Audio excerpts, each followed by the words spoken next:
Hello and welcome to FPL Mate, your best mate for fantasy Premier League content for the 2021-22 season. My name is Dan, and I guess first of all, the background is different. We are incredibly echoey because I haven't been. My lovely fiance has been painting the walls in here today, which means I haven't got any of my this foam, this noise cancelling foam, which is usually surrounding me. Maybe if I put it like by my head here, it will stop it from being so echoey. But also that wall behind me is meant to be purple. It's looks blue on the camera. It looks purple in real life, but it looks blue on the camera. And also, you know, the lighting isn't great right now. I'll sort it all out for tomorrow. The paint's still drying. We'll sort that out. Don't worry about that. But guys, yes, Gameweek 4 has just concluded. I got 73 points. Not bad. It did take a -4, so technically it's a net 69 points. But I thought I'd just put 73 on the screen just so if you guys fancy counting it up, you're not too confused by that. But yeah, it did take a -4, which, you know, I think overall, I know it's a good score, but I still dropped places. I still dropped quite a few places. I think I'm about 5,600 right now. I was 2,900 going into this game week, so I've dropped quite a few places despite having what I thought was a pretty good score. It's so strange. It really is quite strange. I think that's just kind of what happens when you're in the top 10k. Like even a great score, even you know, a score that's above most players in the top 10k, you're still going to get a red arrow. It's just what happens at the early game, I suppose. But it doesn't really matter. Like, to be fair, and I said this on Twitter before this game week started, I kind of knew this game week would be survival game week for me because a lot of people used wildcards and I didn't. So people who just used their wildcards, they're going to get a nice wildcard boost in the initial game week. And I'm sure a lot of you guys who did use your wildcard did get a nice initial boost, which is really, really nice. A lot of people didn't take -4s like I did. Obviously, I took a -4 to take out Wilson. And this is not the right score, is it? Hang on, let's just change to the next page. This is the right score. Hopefully. It's not loading. Hopefully that will figure itself out in a minute. That's by pick team. Why is this not showing my real score? Oh, there you go. We got there. We got there eventually. So yeah, what was I saying? Oh yeah, okay. So yeah, people use wildcards. I took a -4. My -4 is not really we're not gonna know if my -4 is worth it in one game week because obviously the -4 was for Jimenez. Let's see in the next few game weeks if that one pays off or not. So yeah, I guess I'm not trying to make excuses for myself of why I got a red arrow, but I did kind of go into this game week knowing that I'm probably not going to get a green arrow. I'm probably not going to boost myself in ranks, especially not significantly. It was always about survival to a degree, and I think I have survived this game week. I'm still well in the top 10k. It's obviously always disappointing when you do get a red arrow, especially when you feel like you've done quite well that game week, but it is what it is. I'm still very, very happy with my rank. There's certainly no complaints here. Yeah, you know, I'm doing very well. And taking that -4, you know, I had Wilson. Wilson forced me into taking a -4, but Wilson gained me enough points, you know, compared to a lot of people went for Tony, for example. You know, the fact that I went for Wilson over someone like Tony, kind of, you know, I'm justified in taking that -4 because I'm still in a net positive points in that regard. So, yeah, I'm not really complaining, I suppose, but it's just a little bit disappointing, isn't it? Whenever you get a red arrow, no one ever wants to go down in ranks ever. But I suppose when you're at this rank, you can't go up every single week because if that was to happen, then you know you would win FPL. I do want to win FPL, but it's just not possible. Not possible. But anyway, guys, that's how I did. You know, for this game week, these are the scores. These are the players.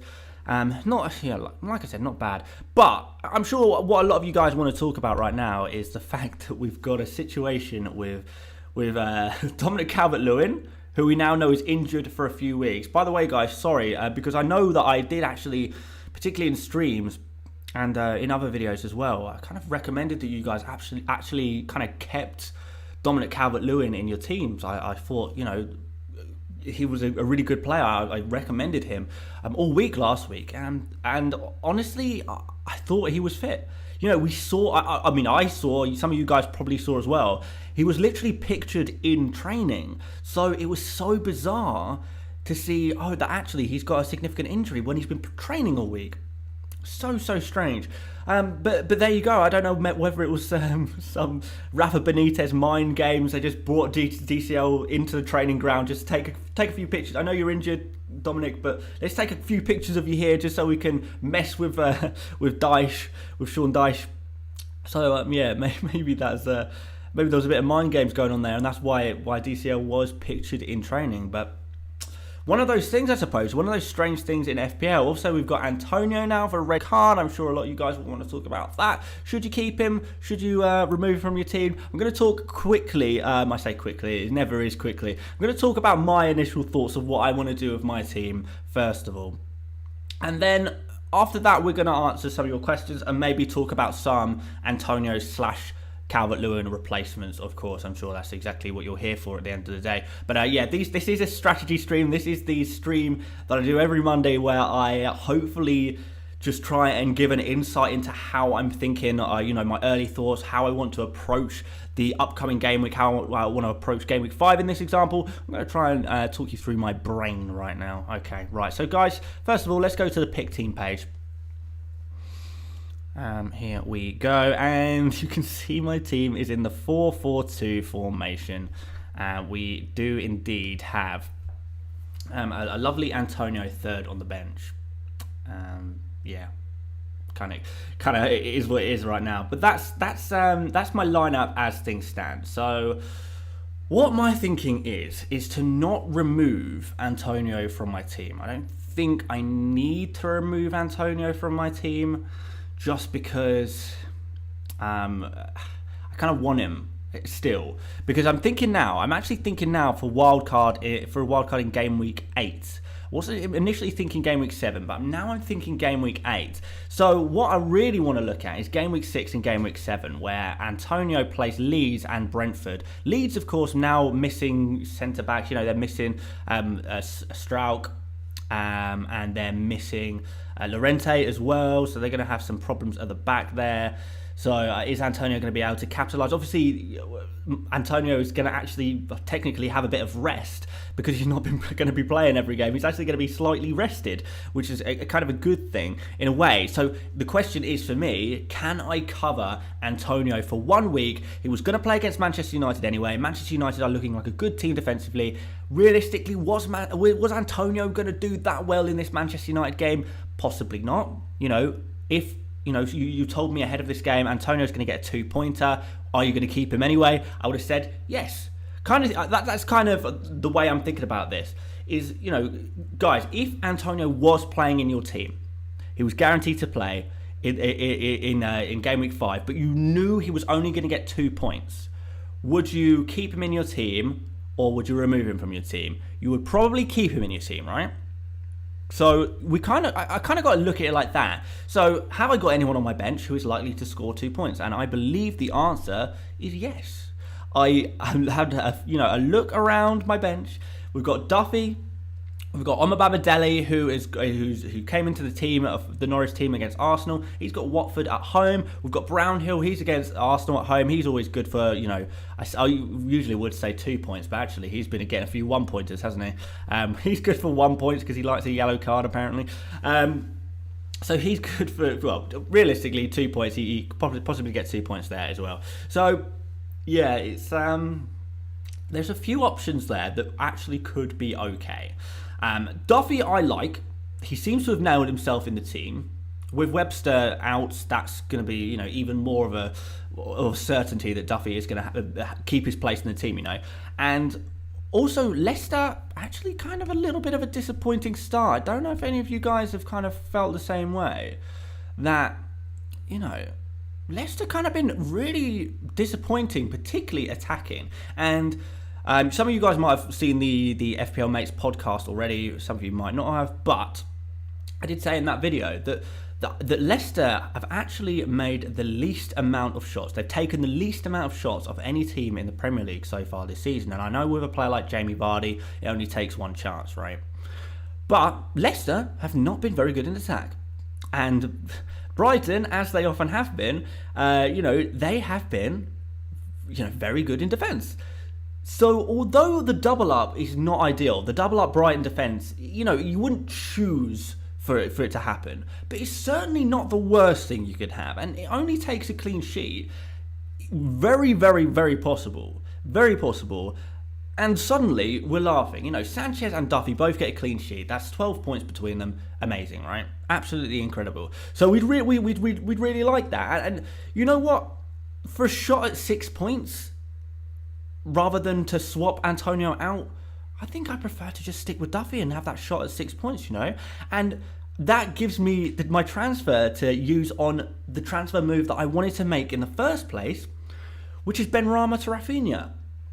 And if I do Benrahma to Raphinha, who I really like, by the way, Raphinha, I just think I think he's brilliant. You guys will know I'm a massive fan of Raphinha, especially if you watched me last season. I picked up Raphinha pretty early because I like what I saw. I love how creative he is as a player. He is pretty much, given a very similar attacking output to Bamford, except he is far cheaper. Far cheaper, isn't he, Raphinha? So Raphinha looks far better value for money. If we're going to go for 3 game weeks until we're going to use the wild card, obviously if you're using the wild card a little bit earlier, maybe you're using the wild card now, or maybe you're using it a couple of game weeks. Maybe your thoughts might be slightly different. But for Raphinha, I really do like the look of him. I like his underlying stats. I like how creative he's being. I like how he's taken a lot of shots on him. And maybe not all of the shots are in great goal-scoring positions, but there are still there. He's taking corners. He's taking free kicks. There are talks of him playing, kind of a more attacking role, arguably, if Dan James comes into the team and Harrison's playing and Raphinha's playing. If all 3 of them were to play, we're talking about Raphinha maybe playing behind the striker as well, which is a possibility. This is all just guesswork at the moment, to be honest. But Raphinha offers so much, and that's why so many people were so keen on him at the beginning of the season. And Bamford, if I'm honest, it kind of seems like, and this kind of happened in the second half of last season, is that he started kind of showing his level a little bit, whereby, is he a top Premier League striker?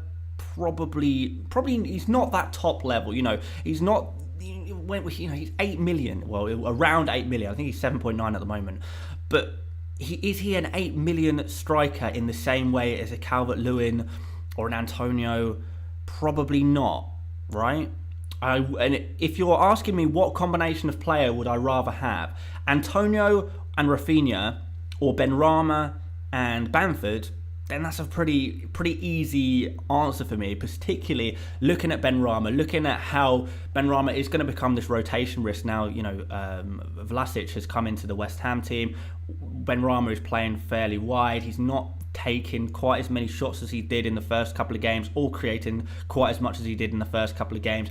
Benrahma's got this game against Manchester United anyway. I can easily see, again, Benrahma, 2-pointer, comes off at 60 minutes-ish, and it's a situation where why have I still got him in my team?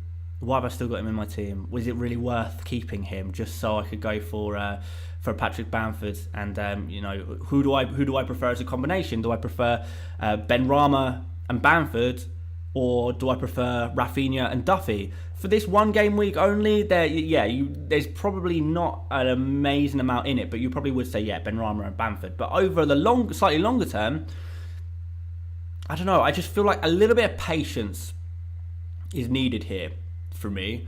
I don't want to rush out Antonio. I know a lot of people will be. If people want to bring in Antonio back into their teams, I mean, I got him for 7.5. Did you? I'm assuming a lot of you guys got him for 7.5 million as well. If you want to bring him back in, you sell him now. You could bring him back in. You're going to lose a bit of squad value. He's 7.9 million. You're going to sell him for 7.7. Maybe even less by the time his price drops. And I don't know. I just don't feel like spending 8 million on Patrick Bamford. It just doesn't seem right. We have got a super chat here, so I'm going to read that out very, very quickly before I keep talking and talking and talking. This is from Abhishek Singh. He says, Sanchez, Foster, Duffy, White, Trent, Diaz, Livramento, Basuma, Raphinha, Salah, Sarr, Gray, Orba, Bamford, Ronaldo. Is it a decent wildcard team or any changes? I would probably not have Sarr if I'm honest. I don't know. I know he's got Norwich next, but I'm not massively keen. Other than that, I quite like it, to be honest. And maybe consider taking out Diaz and replacing him with Cancelo, because Cancelo looks pretty nailed at the moment. So yeah, maybe go for Cancelo. He does provide a little bit more attacking threat there. Other than that, Aubameyang is risky. I don't know if I'd go for Aubameyang. Maybe can you just do a straight swap from Aubameyang to Lukaku? That could be pretty nice. And maybe try and squeeze in a Chelsea defender if you can as well. That's kind of what I'd be thinking.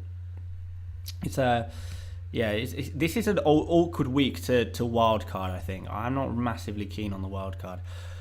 I've seen a few of you guys in the chat saying that you've gone for Bamford as well. I've not got a problem with people going for Bamford, particularly if you're you're going to wildcard in 2 game weeks time and you can restructure anyway. But for structure, I don't really want Bamford in my team. I think there's a very good chance of Duffy this week and Antonio for game week 6 and 7. I think that combination will probably outscore Bamford over 3 games. Genuinely, I think there's a really good chance of that happening. So again, this leads me to say, why would I transfer out Antonio for Bamford? It seems a little bit of a bizarre situation. Now, if you've not got Antonio or if you've got both Antonio and DCL in your team, and you really do need to get rid of one of them, then maybe you've got a slightly different situation. Like if you're taking out Calvert-Lewin and replacing him with Bamford, completely get it. Completely get it. Another super chat here from Anurag. He says, I effed up getting Christensen in my wild card. I warn people, don't go for Christensen, but fair enough. Too late now. Now going into Game 5, I have Christensen, Sissoko, Livramento on bench with Antonio Riccardi. Was initially thinking Ben Rama to Raphinha in Game 5. I don't know what to do. Again, you can cover this with Sissoko. Sissoko is playing against Norwich. That's not bad. That's not a horrible player to have. And there's every chance that Christensen could play. He's going to rotate with Thiago Silva. So you never know. He could start, but you just can't count on it, which is always going to be the case. As soon as Thiago Silva came back into this team, there was always going to be a rotation with Christensen because they both occupy that central centre-back position for Chelsea. You can't play them both, really, or at least you prefer not to play them both. So they were always going to rotate a little bit. But Christensen will play sometimes. Sissoko is not the worst 4.5 million midfielder to have in a game against Norwich. So yeah, I wouldn't panic too much, mate. Ben Rama to Raphinha is still a good move. Simon J coming in with a super chat as well, and he says, Bamford got into fantastic positions last game. Not easy to do versus Virgil van Dijk and Matip. Yeah, I kind of agree with that. I'd him over Jimenez. Raphinha looked dangerous too. Will you swap Cristiano Ronaldo for Lukaku in Game Week 8 or get both? I'm thinking right now to just go for Lukaku and not have both Cristiano Ronaldo and Lukaku, because I still want Salah and I don't want to sacrifice Salah. I think I'll just have Cristiano Ronaldo until my wild card, then swap Ronaldo for Lukaku at Bish Bash Bosh, kind of deal there. That's kind of the thinking going on inside my brain. Raphinha looked dangerous, yes. Bamford got into some good positions, yes, he did. Bamford has always been getting into some good positions. He's been getting into some good positions for the last year. What is suspect is his finishing ability, and Newcastle will probably make it a little bit easier for him to score. I don't think Bamford's a bad player at all. I think he's a fantastic player, and I really, really like him actually, but 8 million is so much money. It really is so much money. We're talking about not being far off. Well, what is it? It's like 3 million different from Lukaku. You kind of have to make some big sacrifices. Now, do I prefer Bamford to Jimenez? Maybe. There's not much in it. I don't know. You can kind of take your pick there. I think they've both been pretty wasteful, to be honest. I don't know. Jimenez, I feel like he's a better finisher, but he's not really proved it so far this season, has he? But both of them are playing well. Maverick here in the super chat says Tiny Green average 7.7 overall. Very nice, man. 7.7k. That's excellent. Surely Ben Rama is worth keeping this week with Antonio out and Damari now looking worth a punt with DCL out for 2-3 weeks. Damari's always been worth a punt. He's always looked he's looked good for a few weeks. As is Decore, both of them looking nice. So yeah, definitely. Both worth a punt if you fancy it. I still would prefer to be looking at Raphinha given the next couple of fixtures. You know, Newcastle are really bad, aren't they? They're really bad. So Newcastle, it just seems to be the team to target right now. So, you know, I feel like if possible, guys, you should try and go into game week 5 with one of Raphinha and Bamford, whichever's easiest to get to, really. That's kind of what I've been looking to do. Just making sure you have one of those two. I know it's tempting to just chase the players who have just had good scores, but we also have to kind of look to the future a little bit. We need to look to who's going to be the next big scorer. And I kind of say this all the time. You know, especially people who, you know, perhaps this is their first FPL season taking it seriously. It's one of the big lessons you learn when you transition from a more of a casual fantasy manager to maybe a slightly more experienced fantasy manager, is that you need to stop looking at scores and start looking at performances, which it seems so counterintuitive. You know, if a player can score, you know, Bamford the other week, for example, he got his one goal. He got a nice little FPL score from his goal, but the goal that he scored, I don't even know if it kind of bounced off him and went into the net, and he scored a goal. And a casual FPL player will look at that and say, "Oh, Bamford, amazing! He got a really nice score. Let's bring him in immediately." Whereas you might have another striker. Let's just use a random example. Maybe it was like, I don't know. Christian Benteke. This is just an example, by the way. This has not actually happened. But say Christian Benteke in the same week got, you know, 3 really nice chances, really good shots on target. He's got in some really nice positions. He took some really good shots on, but the goalkeeper made some worldy saves. He's been really unlucky. He only got 2 points. Now, a casual manager would look at Bamford's, 8 points or whatever it was, and Benteke's 2 points, and say Bamford is the player to go for because they're looking at points, not performances. And what you really, really do need to learn to do is look at performances, whether that's looking at the games, whether that's looking at the stats, who's taking a lot of shots in the box, who is getting a lot of big chances, which teams are conceding a lot of chances, and use that to identify who you want to bring in, rather than just saying, who got the most points last week? Oh, this player got the most points, I'll bring them in. Because that doesn't work. It sometimes works, but if you really, really want to push for those really nice ranks, doesn't quite work that way. So yeah, hopefully that's that little bit of advice is something that you can kind of take away and try and use. And it's not easy to use because you do have to look up stats, you do have to watch games, you do have to look at football in a different way in many respects. But once you have that locked down, FPL becomes not easy, because this is not an easy game at all, and there is so much luck in it still. But it certainly becomes, it kind of starts to make more sense, right? Starts to make more sense, and you kind of start to get it. And that's why that's one of the reasons why I am bringing in Raphinha rather than Damari Gray. Damari Gray, obviously, how many goals? Was it like 3 and 4 now? Amazing. Or is it even 4 and 4? No, it can't be 4 and 4. 3 and 4. Amazing from him. Well done. Obviously, fantastic. But in terms of underlying stats, Raphinha looks slightly better. In terms of fixtures, Raphinha's fixtures look slightly better. So instead of chasing the points that Gray has already got, I'm going to look into the future with Raphinha and I think he is going to get points in the future. That's kind of the thinking. And you can say the same about Bamford.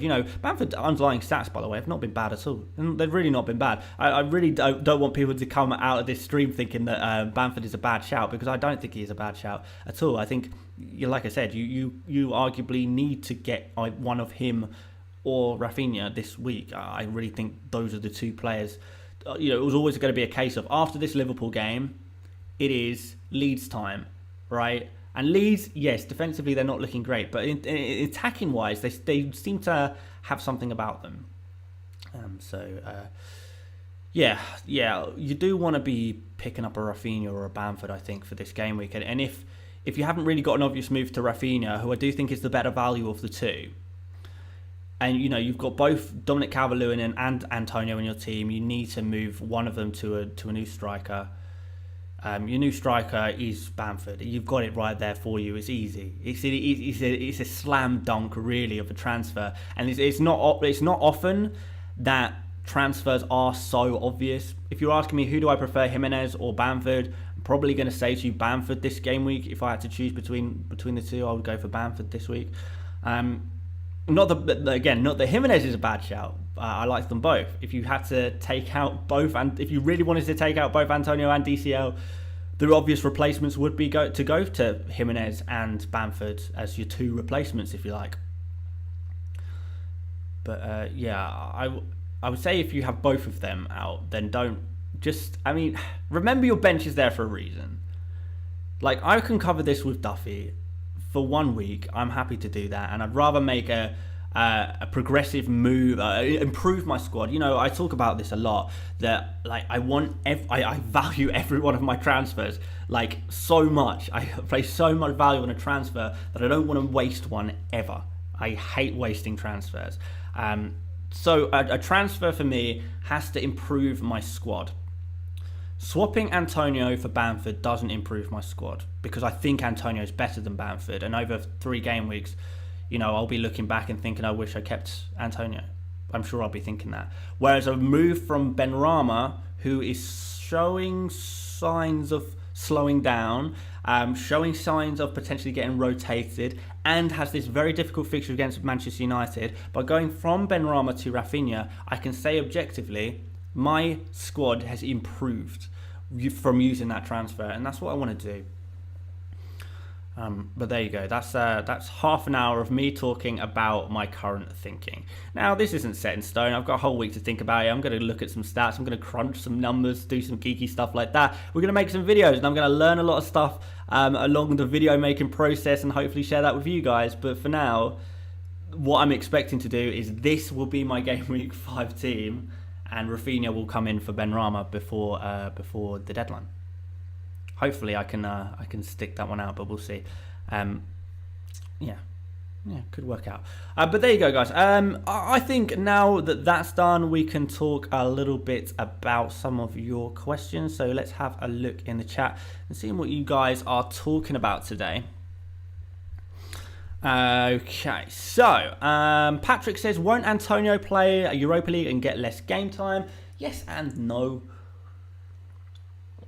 Obviously, he's going to be rested when he has his suspension, but also remember that Antonio is actually in a really good place fitness-wise at the moment. He's he's speaking really confidently about how his current fitness is.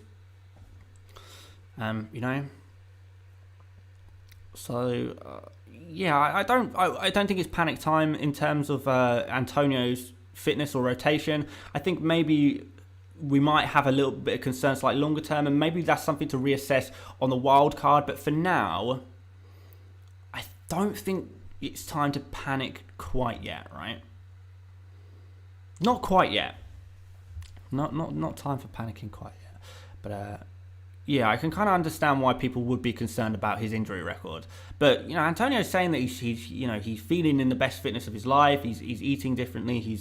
He feels good. I'm happy to take his word on that until he shows sign of injury. I'm happy to take his word on that. He's gonna have this rest in Game Week 5, if you like. So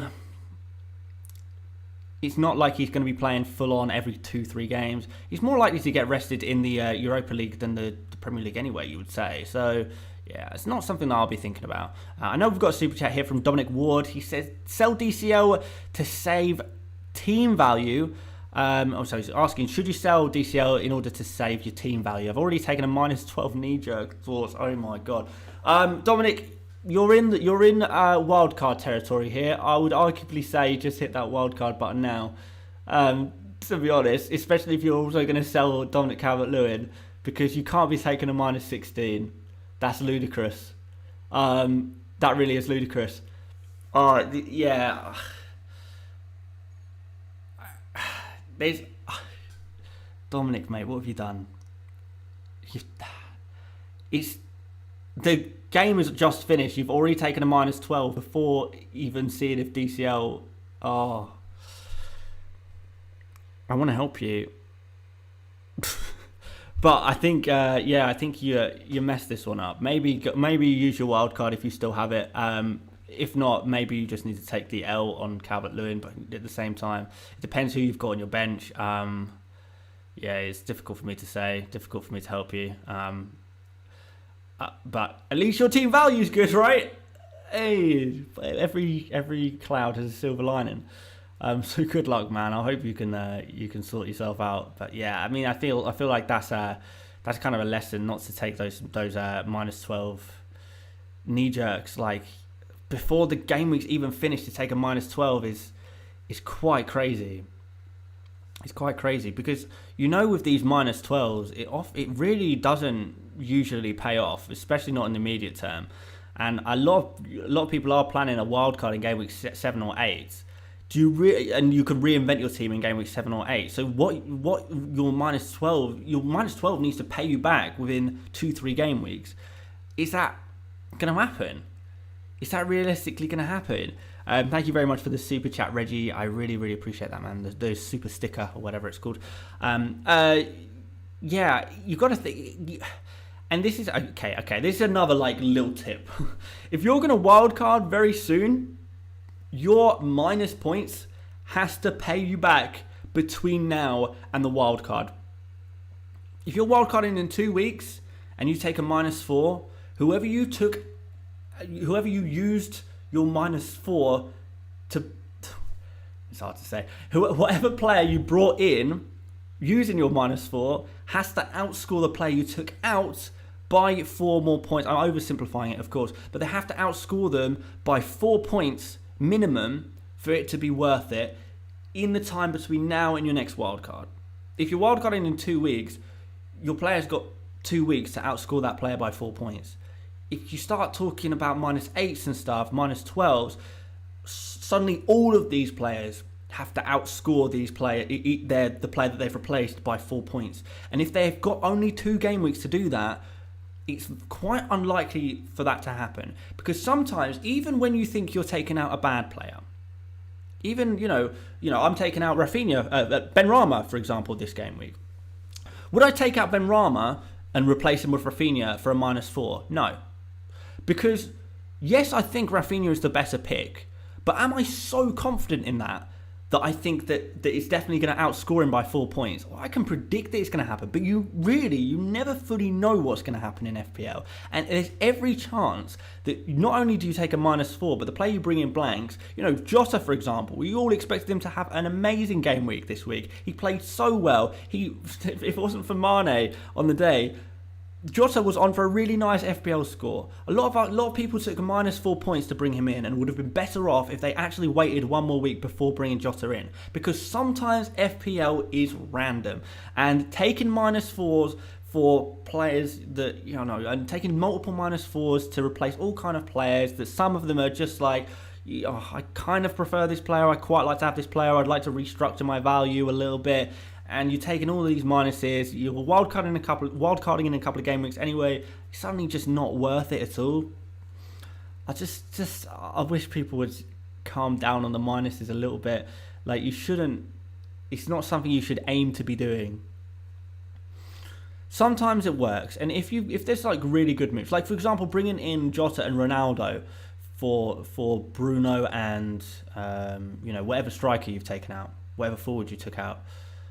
A lot of people did Danny Ings. Ronaldo in, Jota in, Danny Ings out, Bruno Fernandes out. For a minus 4, that was a good move. That looks like a good move. And sometimes the minus 4s really, really do present themselves, where you have to do it because you're restructuring.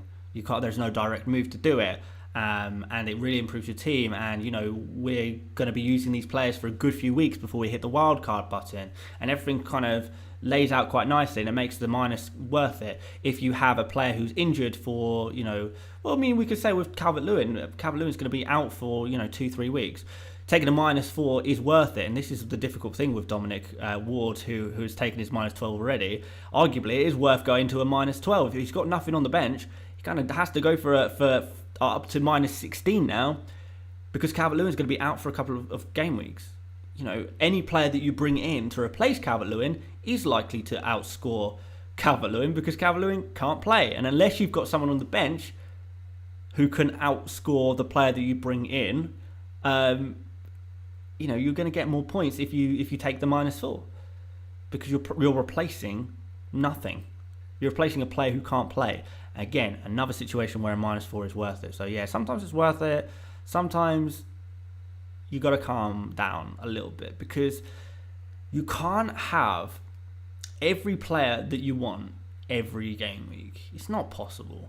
And if you look at it that way every single week, then you're just going to damage yourself in the long run. You can't just you can't take FPL week by week in a way. You kind of do have to plan a little bit for the future. You do have to have a little bit of patience sometimes, and if you don't, arguably I shouldn't have taken the -4, because I used the -4, take out Callum Wilson and replace him with Jimenez. I'm going to learn very soon if that was a good move or not. There's every chance that turns out to be a bad move, and I've kind of panicked and taken an unnecessary minus, really. So yeah, one to think about. Just don't go crazy too much with your minuses, guys. Minus your highness. A couple more super chats have just come in, so let me check those out. We have got one here from... Here it is, from Reggie Hatt. He says, wildcard this week got me 87 and overall 1.8k. Old team 38 points. A fantastic wildcard. Well done, Reggie. You've absolutely smashed that. No, you've seriously smashed that wildcard. Yeah, this is kind of what I was talking about earlier on this stream, where people get that wildcard boost. Like, hopefully I'll get the same boost, in 2 or 3 game weeks time, and I'll kind of climb ranks there. But if you hit the wildcard right, you get a really nice instantaneous boost, and hopefully you get you've got a team that is going to be good for a few game weeks as well. A good few game weeks, because remember, there's no more wildcards till game week 19 now. So we really do need to get that wildcard right. So yeah, sometimes I don't know, it's difficult. When was the right time to use a wildcard? A lot of people will have found that last week was a good time to use a wildcard, but a lot of people in my mini league, my local mini league with my friends, and they used the wild card and got very similar scores to me this game week. So for me, it probably wasn't right to use the wild card. 73 points is not bad.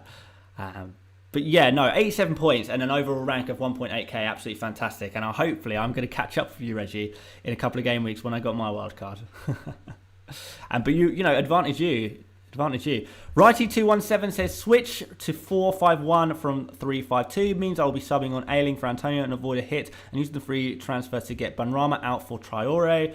Don't know how I feel about getting in Traore. I think there might be some riskiness there with Traore. Maybe Huang's going to come in there and maybe replace him potentially. Podence could also come in there and replace him as well. I think Traore has been a little bit disappointing in his finishing.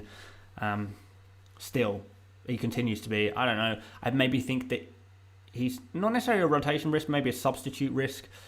I still prefer Raphinha at a similar price, unless you can't afford it, of course.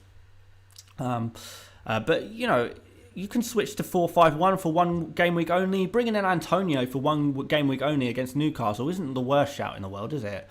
It's really not that bad. Rather than taking out Antonio, you can just have Ailing for 1 week. That seems pretty good. That seems pretty good to me. Yeah, use your free your free transfer and use it elsewhere and try and improve your team, and just use Ailing instead of Antonio for 1 week. No problem with that. A few people saying DCL or Antonio, who would you take out? I'd take out I'd take out DCL. I'd take out Calvert-Lewin just because we know he's going to be out for a few weeks. And whereas Antonio, we know he's only going to be out for 1 week, and we know that his fixtures are good after that. Trincao is more of a minutes risk than Traore. I think they're all minutes risk, to be fair. The Wolves wingers. Jimenez is probably going to be nailed because he's Jimenez. But all of the rest of them are going to be rotation risk, particularly when Neto comes back as well. We could see Traore and Trincao being out of the team completely. You know, when Neto's back, who do you play? Trincao, Traore, Neto, Podence, Hwang, 5 players all competing for 2 spots in the team. But that's a problem for another day. I certainly wouldn't be taking any Wolves wingers on a wild card. I'm sorry, when I say a wild card, I mean a game week 7 or 8 wild card, because that's when things will start to get a little bit tough. A couple more super chats. Let me just try and find them very quickly. We've got one from Ahmed. He says 13.7 in the bank. Wow.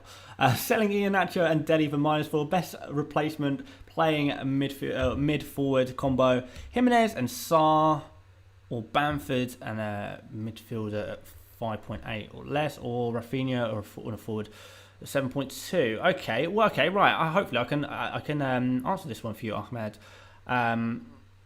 I would go for Bamford and a midfielder at 5.8 or less, and the midfielder I'd go for would probably be Damari Gray. You could maybe go for Decore if you're feeling a little bit spicy, but yeah, I'd go for Bamford. And out of those 3, I would go for Bamford and Gray. That's what I'd go for. I like the look of that combo. So go for that, mate.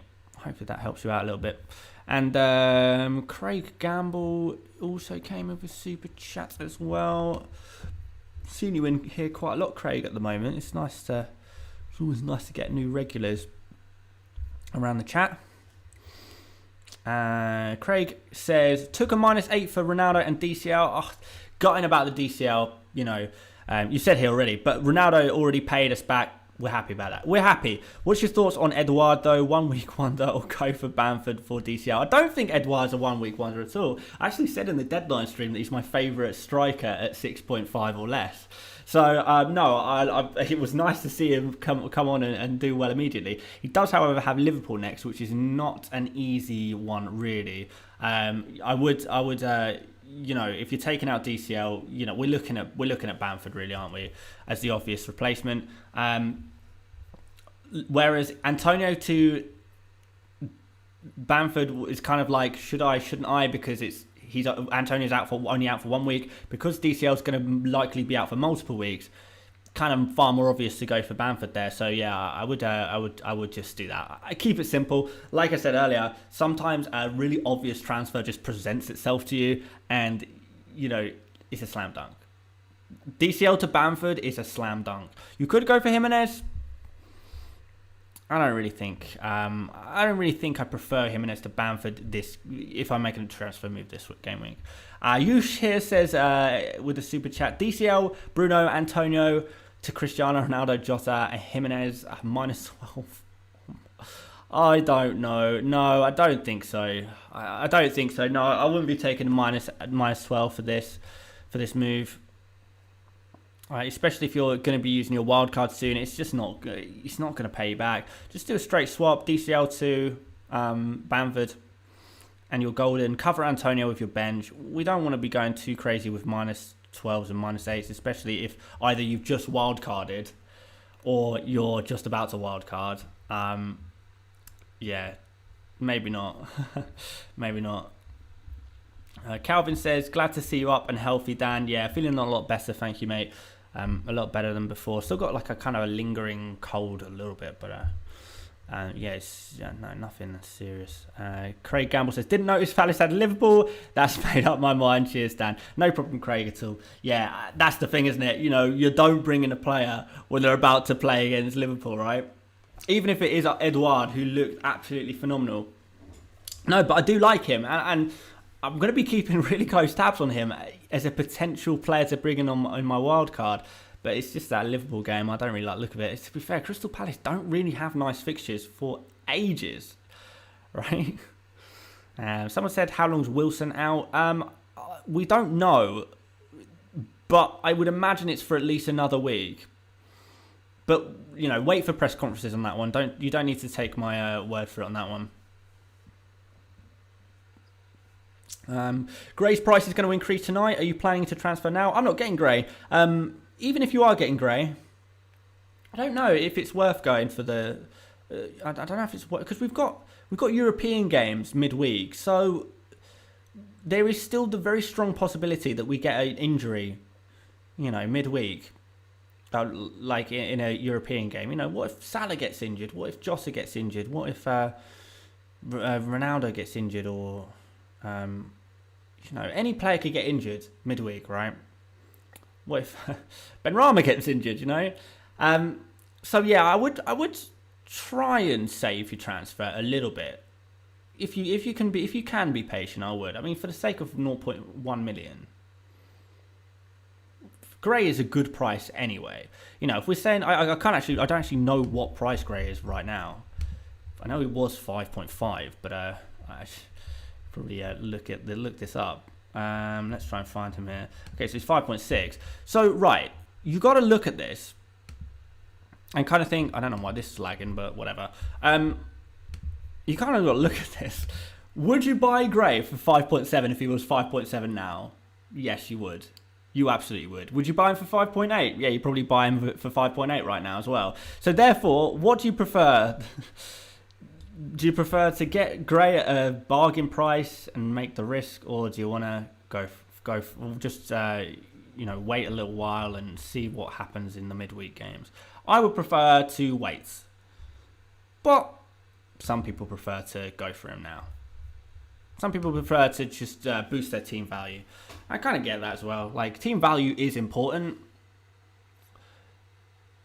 But again, it depends what kind of position. Maybe I'm saying this because I'm in quite a good position right now. I'm less likely to take risks. I don't want to take risks as much. Maybe if you're in a slightly worse position, maybe every penny's going to count for you. I don't know. Yeah, I don't know. Are you planning future transfers where it's going to be very touch and go, whether you can afford to make them? These are kind of things that can impact your decision in that regard, whether you want to make the move before the price change. Which reminds me, we're actually going to have to look at some price changes, aren't we? We're going to have a look at them at the end of the stream, as we always do. Yeah, I don't know. It's up to you. It's up to you. I prefer to wait. But if you wanna make the move and increase your squad value, why not? Dev says, you don't say ominous things like injury to Liverpool players. All right, I'm sorry. Liverpool players are not going to get injured midweek. They might. You don't know. Yeah, you don't know when the injuries are going to come up, do you? You don't know. So yeah, right, guys, we're gonna have a look at some price changes. Let's have a look at some price changes because I do want to do that. So, guys, this is the website I always use: fplstatistics.co.uk. Some of you prefer to use other price change websites. I like this one. And we are seeing, Ronaldo is getting a price rise. Pretends to be shocked. Ronaldo's going up in price. Gray's going up in price. Marcel is going up in price. Pogba's going up as well. All kinds of players going up in price. Pogba maybe not, actually. I don't know if he will go up tonight, to be honest.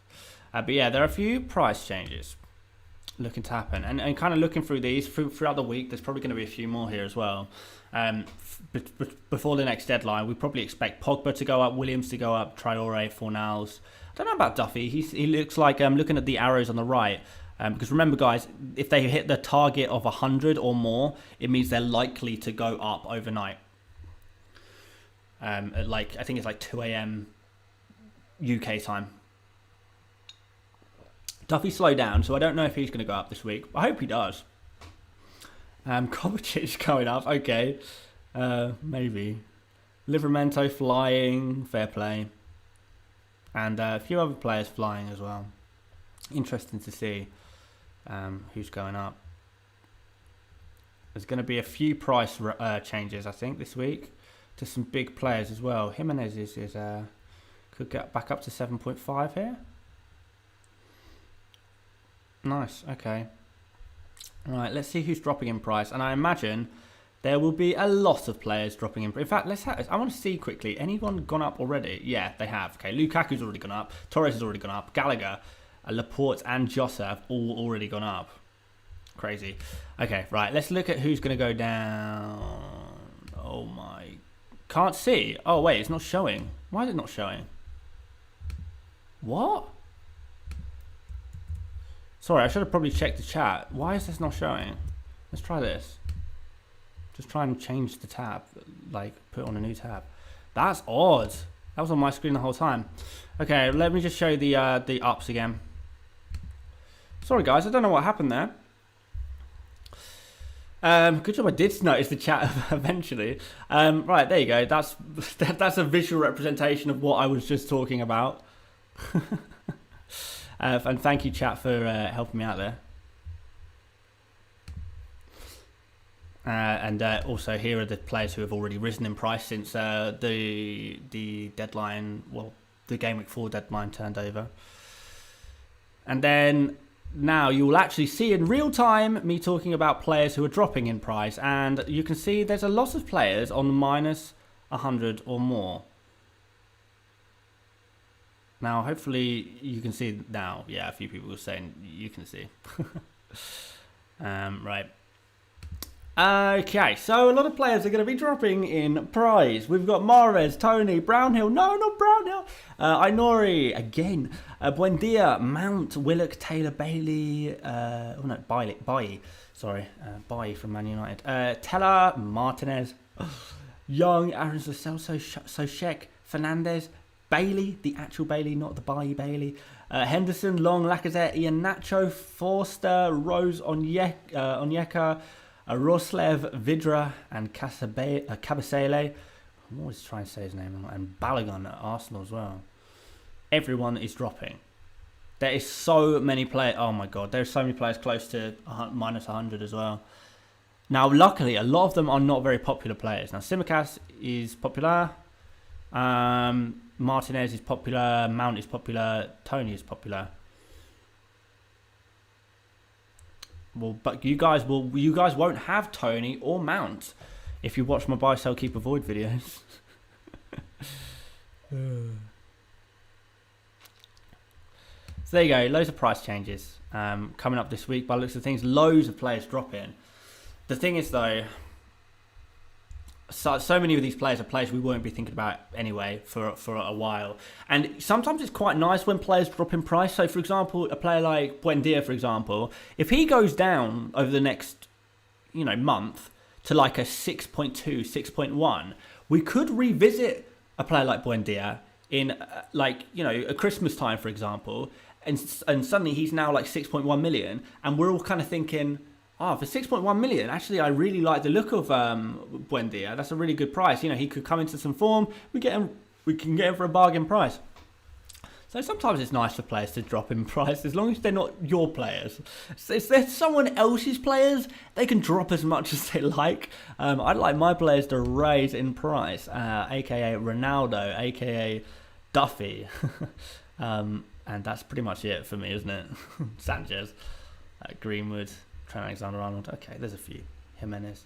I wonder if popular players will be like Raphinha and Bamford, the players I've probably spoken about most today.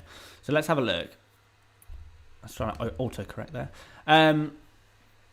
Okay, so Raphinha is on the target of minus 30, and he's rising quite slowly. So I don't think he's going to go up. And this kind of brings me back to what I was saying earlier about people just picking players who happen to score well the previous game weeks. Because Raphinha hasn't scored a worldie score this game week against Liverpool, he's not going to rise very quickly in price. He's not going to be picked up by a lot of FPL managers because people just look at who scored the most points last game week.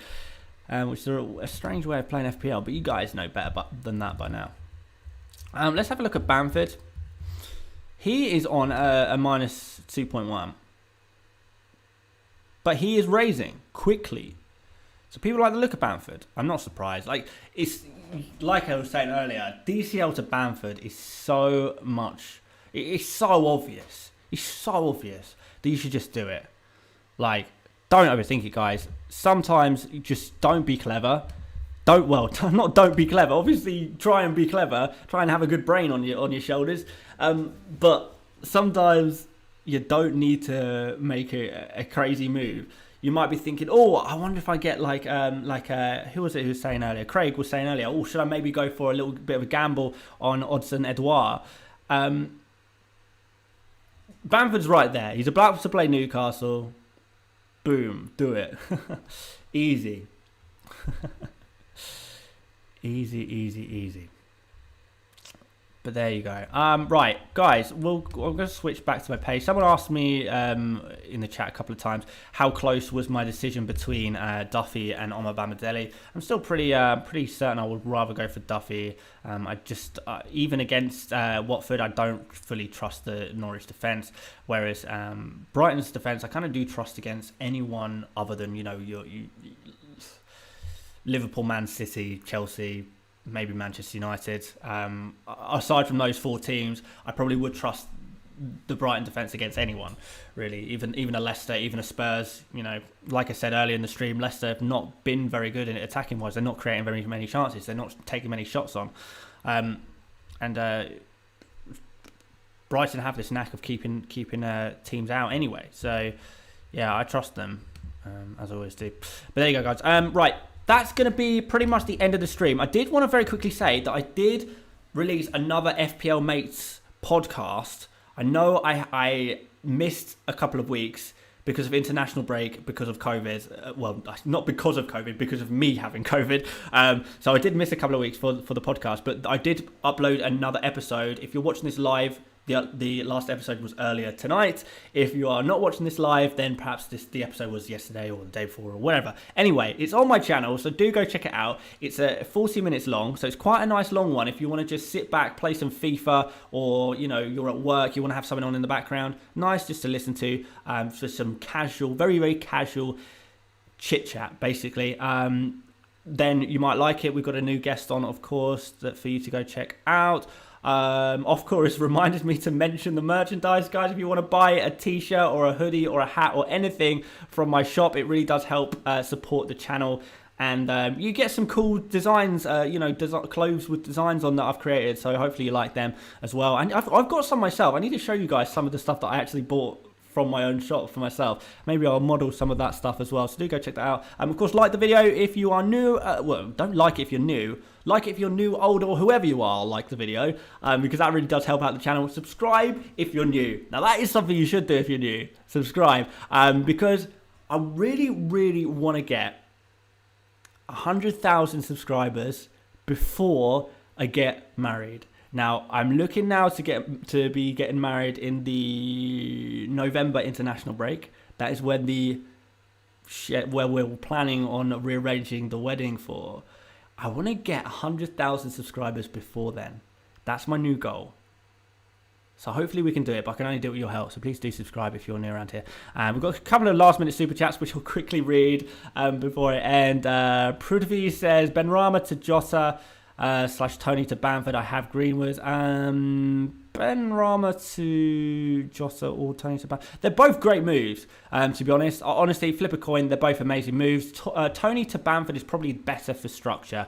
And Seskir says, Dan, should I play Duffy or Williams next game week? Thanks. I would probably go for Duffy. Like I said, do prefer the Brighton defence to the Norwich defence indeed. Although Williams at least does have the advantage of having a little bit of an attacking threat there as well. So, I don't know. There's not much in it, but I probably would go for Duffy, to be honest. But there we go, guys. That is it. I am actually done now. I promise. So yeah, once again, quick reminder, if you could like the video, that would be amazing. If you could subscribe, that would be amazing as well. We are getting 100,000 subscribers by the 14th of November. 2 months. Let's do it. Let's do it. Okay, guys. Yeah. Thanks again for watching. Check out the podcast. I'll see you tomorrow for buy, sell, keep, avoids, and I'll see you later, mates. Bye bye.